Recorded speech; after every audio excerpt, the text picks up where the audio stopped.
At the airport after an argument, my parents and sister canceled my ticket and left me stranded in Europe. No boarding pass, no phone, no way to call for help. A man who looked like a multimillionaire, impeccably dressed in a tailored charcoal suit, walked up and whispered, "Pretend you're my wife. My driver is about to arrive," then added with a cold smile, "Trust me, they'll regret this." I'm Sophia Bennett, 35 years old, and that day at Charles de Gaulle Airport in Paris, on September 14th, 2022, everything I thought I knew about my family shattered in seconds. We'd flown in together as a family on a trip I'd helped fund, hoping it might mend the cracks that had appeared after my divorce 6 months earlier. But at the check-in counter that afternoon, I refused to send more money home to cover my sister's credit card debt, and they turned on me instantly, calling me selfish, ungrateful, and mentally unstable. Before we go further, drop a comment telling me where you're watching from, because I need to know how far this story reaches. Now let me take you back and show you exactly how I ended up taking a stranger's hand and walking away from my family forever. My relationship with my family had always been complicated, but I'd convinced myself it was normal. I'm the oldest of two daughters, and from childhood, my parents treated my sister Hannah like fragile crystal while expecting me to be the rock. When I married young at 24 to escape the pressure, they said I was abandoning them. When I built a successful career as a patent attorney in Boston, they said I was too busy for family. When my marriage fell apart after 11 years because my ex-husband couldn't handle my success, they blamed me for not trying harder. By September 2022, I was rebuilding my life. New apartment, therapy twice a week, learning to set boundaries I'd never had. Then my mother called with an idea: a family trip to Paris to reconnect and heal. She said Hannah was struggling after losing her retail job, Dad's health wasn't great, and we needed time together. Foolishly, I agreed. I even offered to cover half the costs: flights, hotels, meals, thinking maybe this time would be different. I booked everything for September 12th through 19th, a full week in Paris with museums, cafes, and long conversations I hoped might finally feel real. The trip started badly and got worse. From the moment we landed on September 12th, my parents criticized everything I did. I chose the wrong restaurant. I walked too fast. I spent too much time on my phone checking work emails. Hannah complained constantly. The hotel room was too small. Paris was overrated. She was bored. On September 13th, during lunch at a cafe near the Louvre, Hannah mentioned she'd maxed out her credit cards and needed help. My mother looked at me expectantly, as she always did when Hannah needed rescuing. I said no, not harshly, just calmly. "Hannah, you're 31. I can't keep covering your expenses." The table went silent. My father's face turned red, and my mother started crying, saying I'd always been cold and selfish. Hannah called me a terrible sister. I stayed quiet, refusing to engage, which made them angrier. That night, back at the hotel, they barely spoke to me. The next morning, September 14th, we were scheduled to fly home. I'd already checked out, packed, and was ready to end this nightmare. At the airport check-in counter, everything exploded. Hannah pulled me aside and demanded $8,000 to cover her debt, claiming I owed her because I'd had all the opportunities. Growing up, when I refused again, she told our parents I'd been verbally abusing her all week. My parents believed Hannah instantly, as they always did. My mother accused me of ruining the trip and making everyone miserable. My father said I'd become cruel and arrogant since my divorce. I tried to defend myself, but they weren't listening. They were performing, creating a narrative where I was the villain. Other travelers started staring. Airport security glanced over. I felt my face burning with humiliation and rage. Then my mother said something I'll never forget. "Maybe you need professional help, Sophia. This isn't normal behavior." She said it loud enough for people nearby to hear, and I saw Hannah smirking. That's when I realized this wasn't spontaneous. This was planned. They'd orchestrated this public confrontation to pressure me into paying. When I still refused, my father grabbed my sister's arm and said, "Come on, we're checking in without her." I laughed bitterly, thinking he was bluffing. But they walked to the counter, and I heard Hannah say she had my phone. She'd taken it that morning, claiming she needed to show our parents photos. My mother had my passport in her purse, supposedly to keep our documents together. I stood there realizing I had no phone, no passport, and no idea what they were doing. Then I saw them collect 3 boarding passes and head toward security without looking back. I ran after them, my carry-on bag bouncing against my leg. "Wait! Where's my boarding pass?" My mother turned, her expression cold. "We canceled your ticket, Sophia. You clearly need time alone to think about your behavior. Maybe a few days stranded here will teach you some gratitude." My father handed me my passport. At least they weren't stealing that, but kept walking. Hannah waved mockingly. I stood frozen in the middle of Charles de Gaulle Airport, watching my family disappear into the security line. Other travelers moved around me like water around a stone. I couldn't process what had just happened. They'd actually left me. No ticket, no phone, no way to contact anyone. I had my wallet with credit cards and about 200 euros in cash, my passport and my luggage, but I was alone in a foreign country with no flight home. I approached the airline counter, explained the situation, and asked to rebook. The agent checked her system and frowned. "I'm sorry, but the ticket was fully canceled. You'd need to purchase a new one." I asked the price, over $1,400 for a last-minute flight to Boston. I had the money, but something stopped me from buying it immediately. Instead, I walked to a quiet corner near the windows and sat down heavily, trying to breathe through the panic rising in my chest. That's when he approached.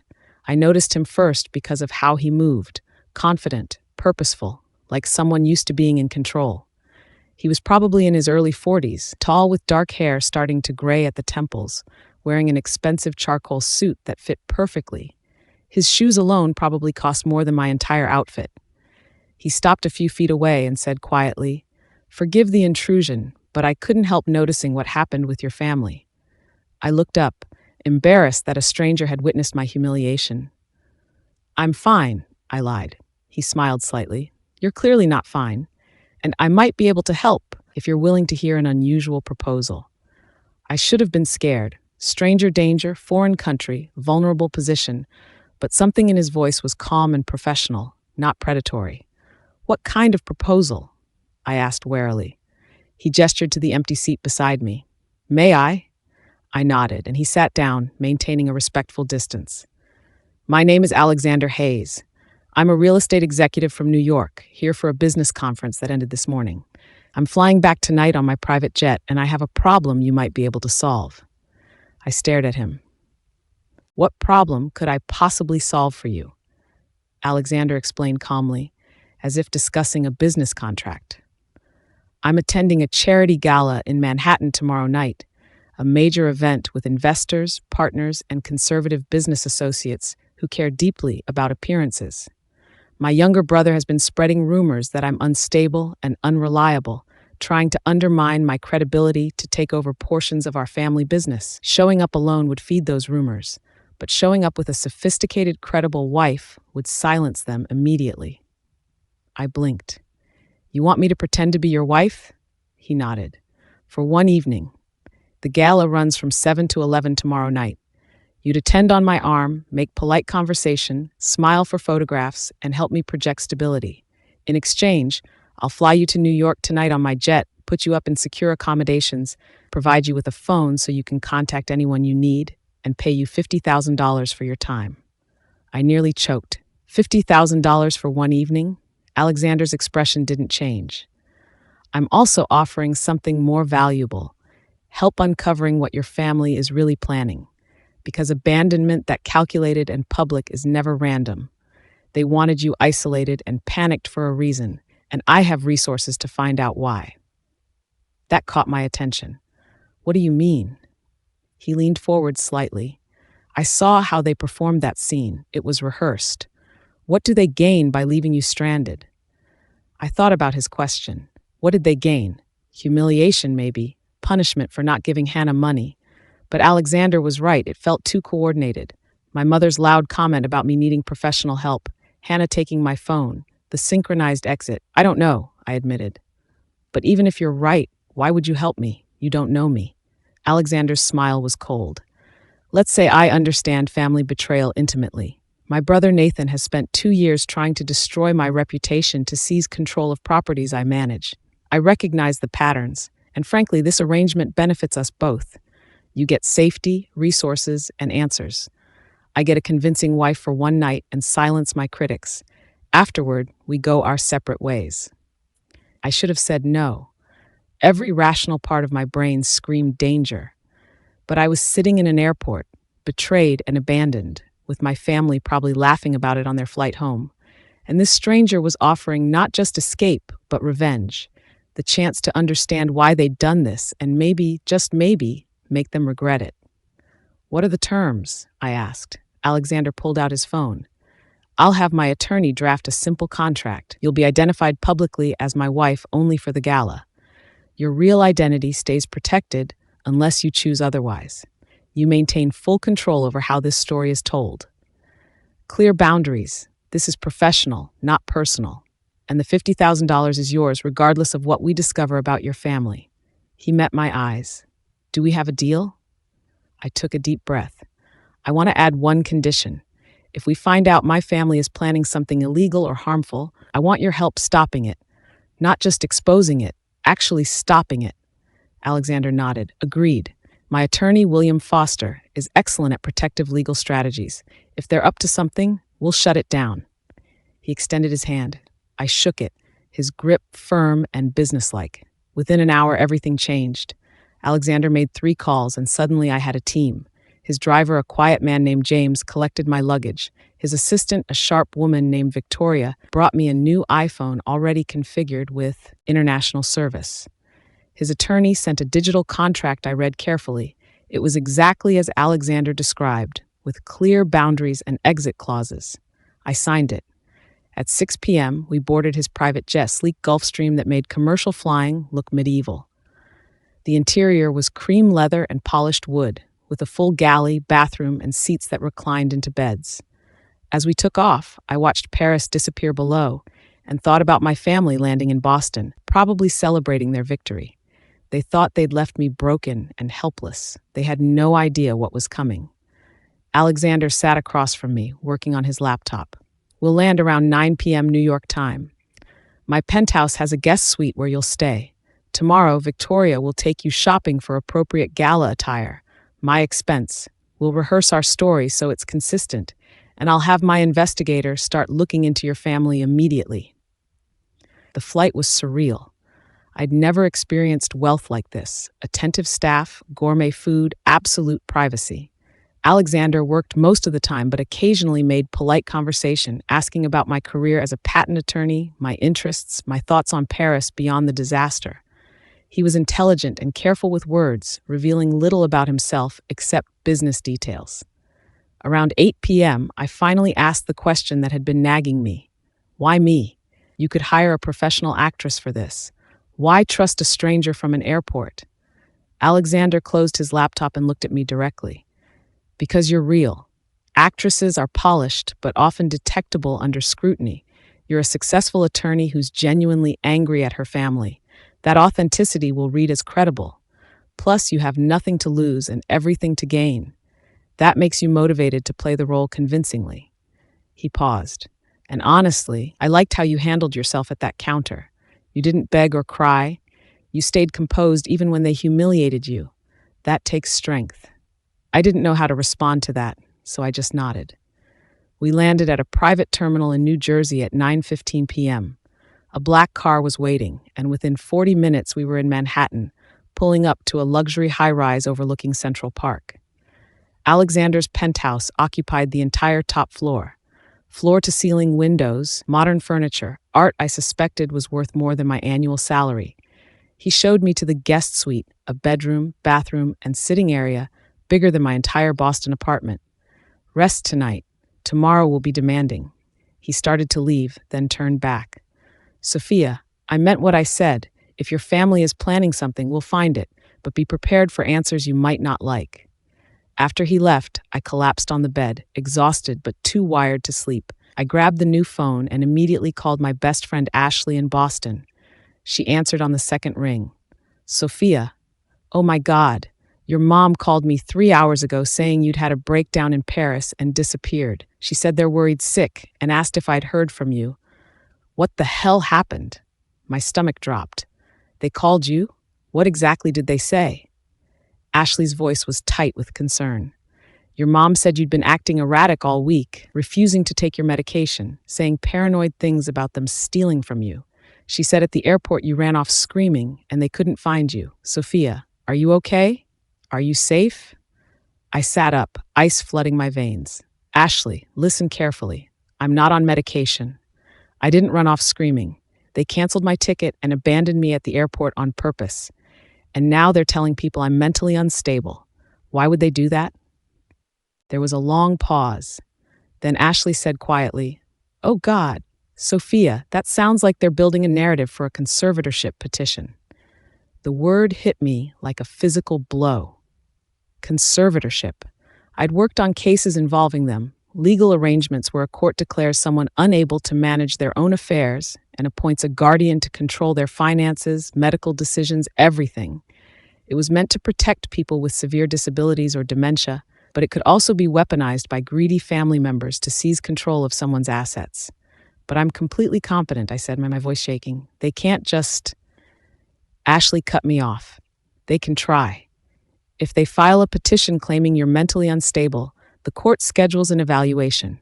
If they've been building a narrative, witnesses, documented incidents, medical professionals they've consulted, they could make it look credible enough for a judge to grant temporary guardianship while it's investigated.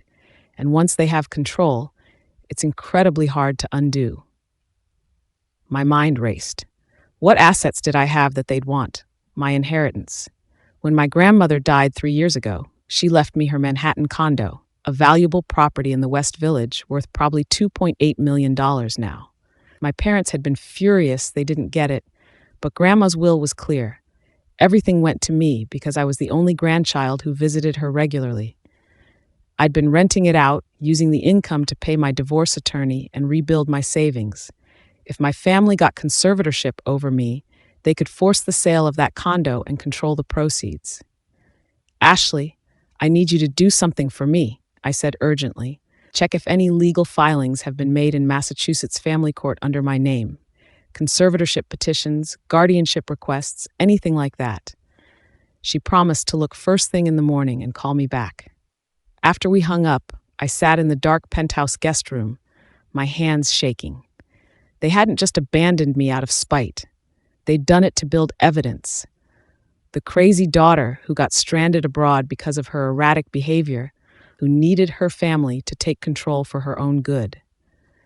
I thought about my mother's loud comment at the airport about me needing professional help, the other travelers who'd stared. If my family described that scene to a judge, leaving out their deliberate provocation, it would sound like I'd caused a public disturbance. The next morning, September 15th, I woke to sunlight streaming through massive windows and the smell of fresh coffee. I found Alexander in the kitchen, reading the Wall Street Journal on a tablet. "Good morning. Sleep well?" I shook my head. "My family is telling people I had a breakdown. My friend thinks they're preparing a conservatorship petition to seize control of my inheritance." Alexander's expression hardened. "Then we need to move faster. I've already briefed William Foster, my attorney. He's filing a preemptive declaration in New York today asserting your competence and putting courts on notice that any conservatorship attempts are fraudulent. We'll need you to meet with a psychiatrist this morning for an evaluation proving your mental stability." By noon, I'd met with Dr. Helena Simmons, a respected psychiatrist who specialized in conservatorship cases. She conducted a 2-hour evaluation, cognitive tests, psychological assessments, detailed interviews about my life and recent events. At the end, she looked at me seriously. "Miss Bennett, you are clearly competent, rational, and under significant stress from family manipulation. I'll prepare a report stating exactly that, which your attorney can use to contest any guardianship claims. But I want you to understand something.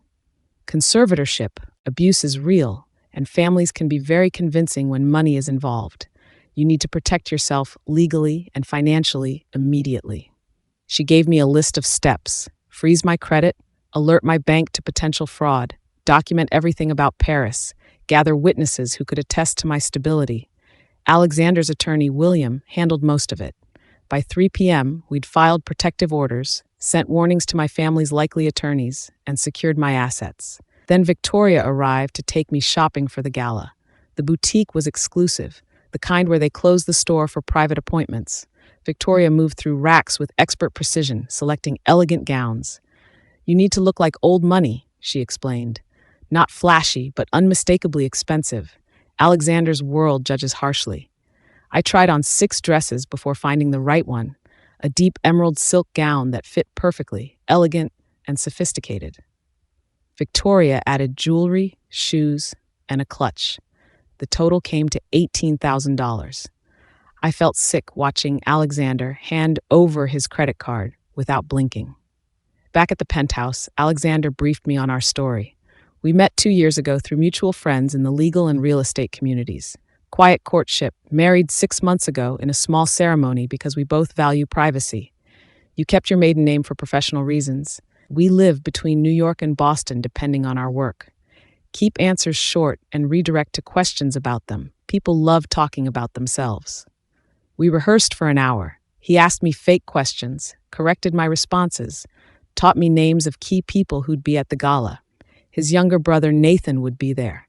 That's who we needed to convince. "Nathan is smart and vicious," Alexander warned. "He'll look for cracks in our story. If he senses we're faking, he'll exploit it publicly. But if he believes you're real, he'll back off. He can't compete with a stable marriage and strong partnership." At 6 p.m., I started getting ready. Hair, makeup, the emerald dress, borrowed jewelry worth more than my car. When I looked in the mirror, I barely recognized myself.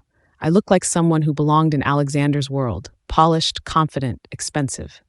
At 6:45, I walked into the living room. Alexander was waiting in a classic black tuxedo. He looked up, and for the first time, I saw genuine surprise in his expression. "You look perfect," he said simply. "Ready?" I took a deep breath. "Ready." The gala was at the Plaza Hotel, a glittering ballroom filled with New York's elite. The moment we walked in, I felt eyes turn toward us. Alexander kept his hand on the small of my back, guiding me through the crowd with easy confidence. 16 people approached constantly, business partners, investors, society figures.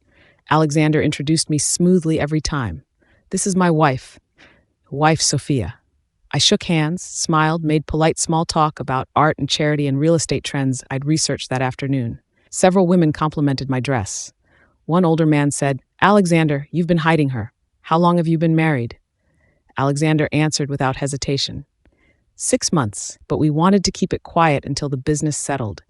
Sophia's a patent attorney in Boston, brilliant, and far too good for me. The man laughed. "A lawyer and beauty. You're a lucky man." I played the role perfectly, laughing at appropriate moments, asking thoughtful questions, touching Alexander's arm occasionally to sell the intimacy. It felt strange, but also empowering. I was performing, just like my family had performed at the airport, but this time I was in control. Then I saw Nathan Hayes across the room. I knew him instantly from photos Alexander had shown. Me, younger than Alexander by maybe 5 years, handsome but with a sharpness in his eyes that made him look calculating. He was watching us, and when our eyes met, he started walking over. "Here we go," Alexander murmured. "Remember, you love me and we're unshakable." Nathan arrived with a wide smile that didn't reach his eyes. "Alexander, and this must be the mysterious wife I've heard absolutely nothing about until today." His tone was friendly, but the dig was clear. Alexander didn't flinch. "Nathan, meet Sophia.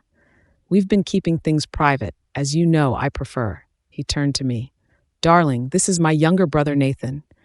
I extended my hand with a warm smile. "It's wonderful to finally meet you. Alexander speaks highly of your work." Nathan shook my hand, holding it a moment too long while studying my face. "Does he? That's generous, considering we haven't spoken in months. Tell me, Sophia, how did you and my brother meet? I'm always curious about Alexander's secrets." His tone was light but probing. I remembered Alexander's coaching. Through mutual colleagues, actually. I was consulting on a patent dispute involving one of his properties. We spent 3 months arguing over intellectual property law before we realized we were arguing because we enjoyed it. I laughed softly. Not the most romantic beginning, but it worked for us. Nathan's smile tightened. A patent attorney. How practical. And you don't mind Alexander's rather cold, controlling nature? It was a test, trying to get me to either defend too strongly or reveal cracks. I met his eyes calmly. I don't find him cold at all. Focused, yes. Disciplined, absolutely. But those are qualities I admire. We understand each other. Alexander squeezed my hand gently, approval. Nathan studied us both for a long moment. Then his smile became more genuine, which somehow made him look more dangerous. Well, congratulations. I hope marriage treats you both well. He walked away. Alexander exhaled slowly. That went better than expected. He's suspicious but not certain. We need to maintain the image all evening. We did. For 4 more hours, we played the perfect couple, dancing, laughing, circulating through conversations. I was exhausted by the end, my face sore from smiling, but we'd succeeded. As we left around 11 p.m., several people told Alexander how lovely I was and how happy he seemed. In the car driving back to the penthouse, Alexander finally relaxed. You were exceptional. Thank you. I leaned my head back against the seat. It was easier than I expected. Acting like someone else's life is perfect is apparently my specialty. He glanced at me. That sounded personal. I shrugged. I spent my whole childhood acting like my family was normal. Tonight was just a different performance. We rode in silence for a moment. Then Alexander said, William called while we were at dinner. Your friend Ashley was right. Your family filed a conservatorship petition in Massachusetts Family Court this morning. They're claiming you had a psychiatric emergency in Paris, abandoned your family, and are currently missing and in danger. They're requesting emergency guardianship with your mother as conservator. The words hit like ice water.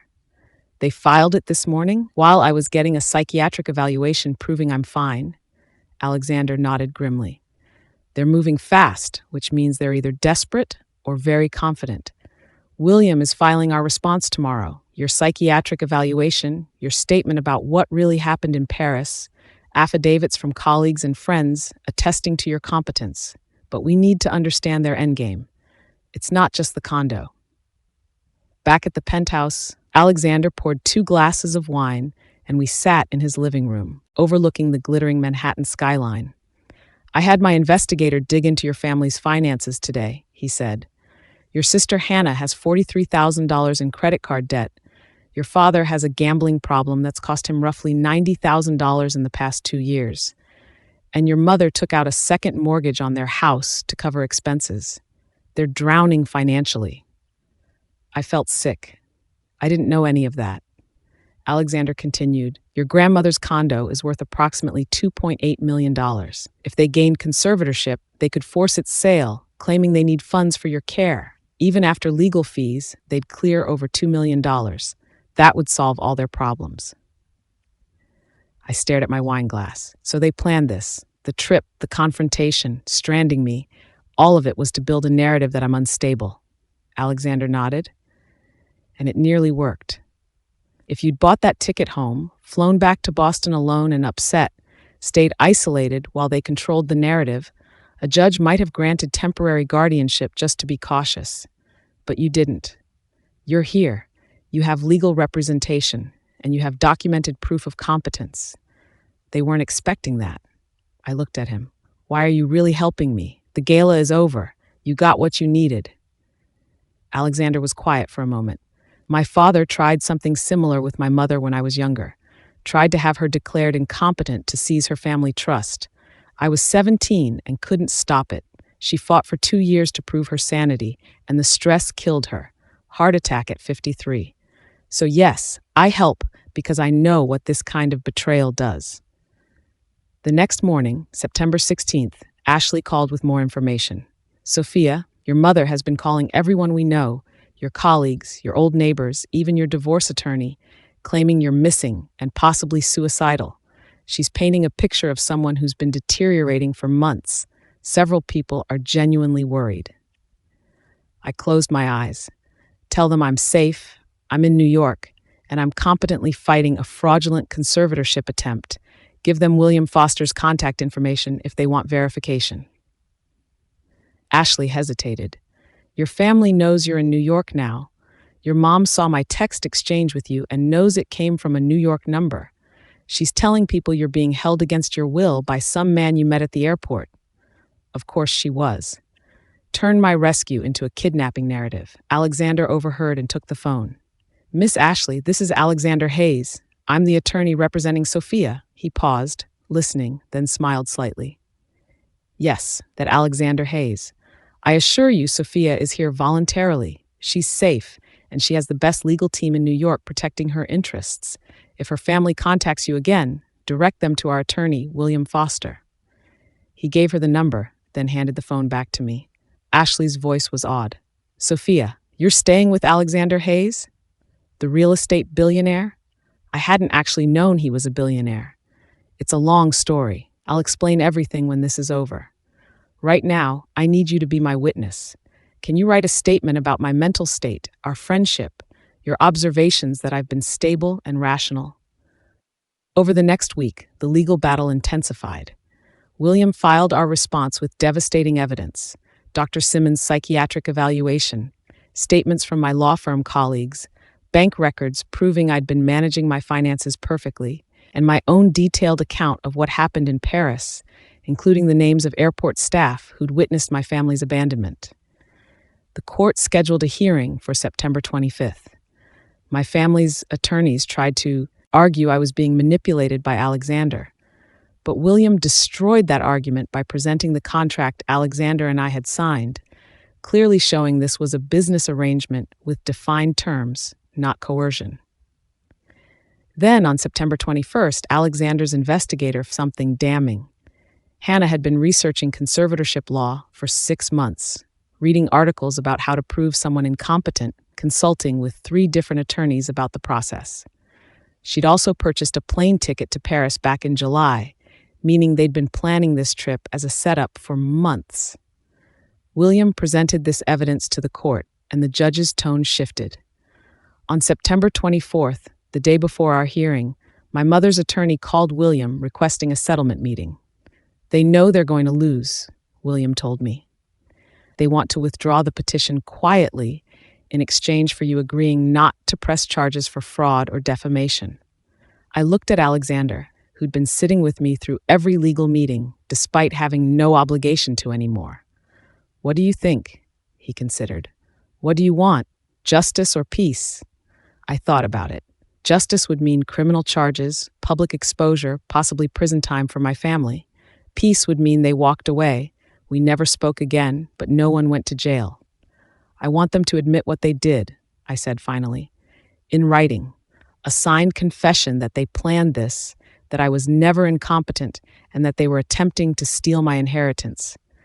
And I want them to pay my legal fees." William smiled. Done. The settlement was signed on September 25th. My parents and Hannah admitted in a notarized document that they had falsely claimed I was incompetent in an attempt to gain control of my assets, that I had never been mentally unstable, and that their actions in Paris were deliberate and malicious. They agreed to pay $47,000 in legal fees, withdraw all conservatorship petitions, and sign a binding agreement never to contact me again or make public statements about me. In exchange, I wouldn't press criminal charges. The judge accepted the settlement and dismissed the case. I walked out of that courthouse on September 25th, 2022, legally free from my family forever. Alexander was waiting on the steps. "How does it feel?" he asked.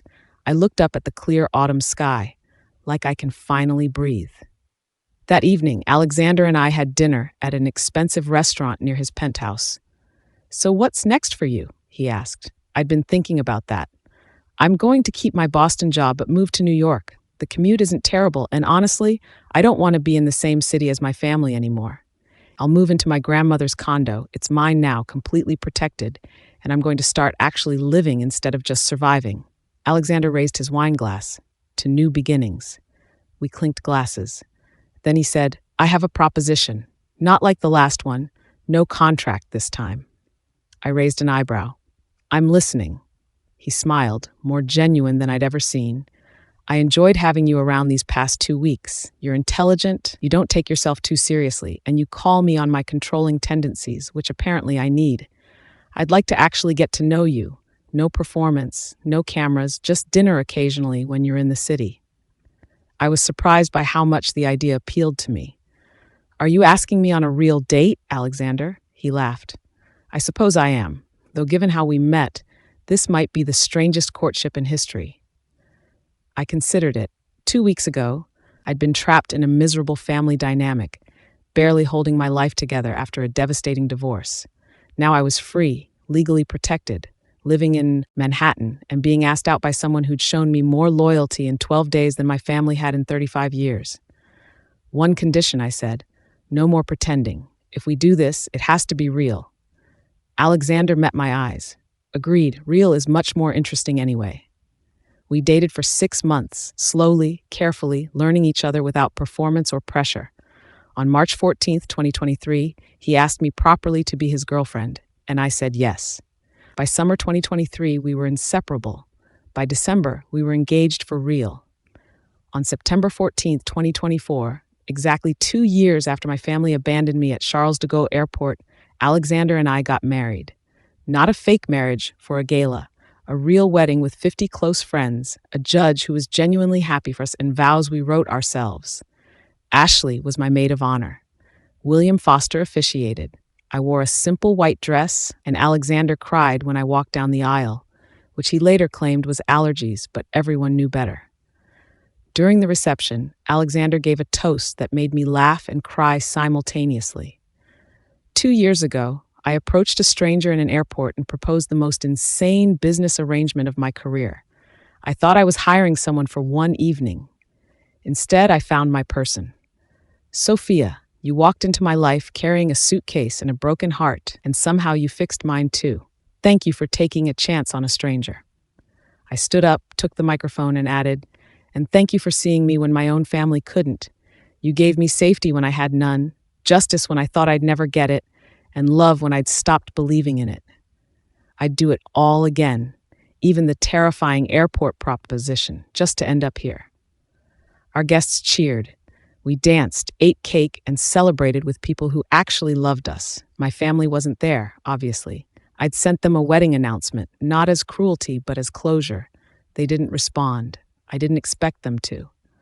Later that night, Alexander and I sat on the balcony of our penthouse. It was ours now, not just his, and looked at the city lights. Do you ever regret it? I asked him. That day at the airport, offering to help a stranger? Alexander pulled me closer. Not for a second.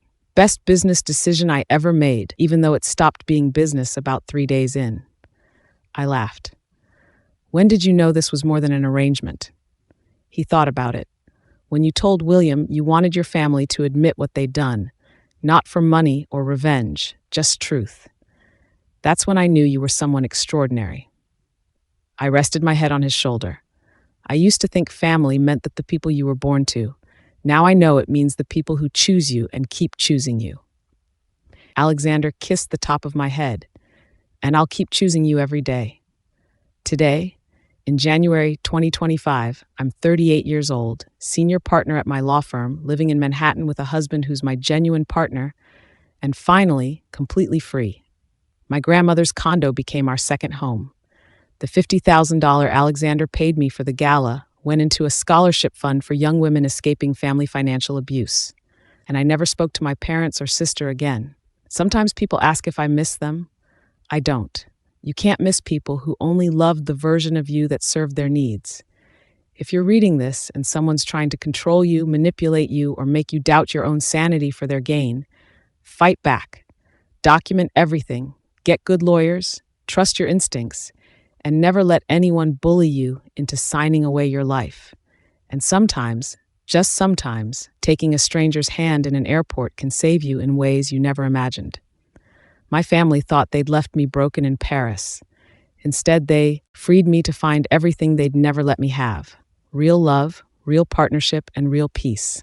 Trust me, they regret it.